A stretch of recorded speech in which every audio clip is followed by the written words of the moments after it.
I was talking to another person who planted a church from here, Tim Matthews.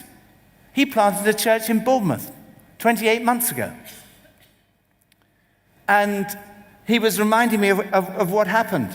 He was going to collect a carpet for his church in St. Swithin's, Bournemouth. And it was the carpet that we'd had at Focus. It was an old carpet that he was going to collect, and he was going to lay it in his church. And he was driving to London on the A40 on a very hot day in August. And he had been praying, just praying and praying passionately for money. He said he was worried that the need for cash was dominating his prayers. And he was talking to Matt Clayton, who's his curate, about it as they were driving to London. They just passed RAF Northolt when Matt peered forward and said, "Tim, slow down. I think it's snowing ahead. Hot day in August." As we got closer and slowed down, I saw what looked like a cloud of bits of paper billowing across the road. As we approached it, a £20 note landed on the windscreen.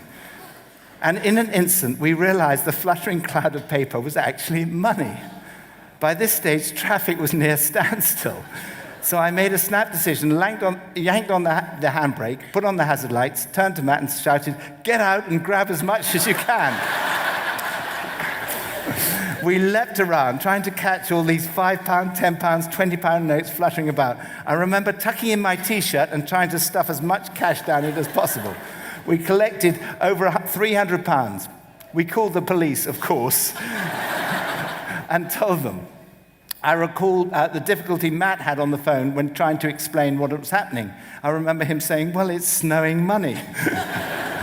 In the end, they agreed that if anyone came forward to report they'd accidentally left a big bag of £10 and £20 notes on the side of the A40, they'd direct them to us in Bournemouth. Whenever I share this story, I always say, if you're listening to this and you've lost a lot of cash on the A40 last August, thank you. Come and visit and meet some of the people we spent it on. What was that? It was God acting supernaturally, showing Tim nothing is impossible with God. He'd heard his prayers and he acted supernaturally.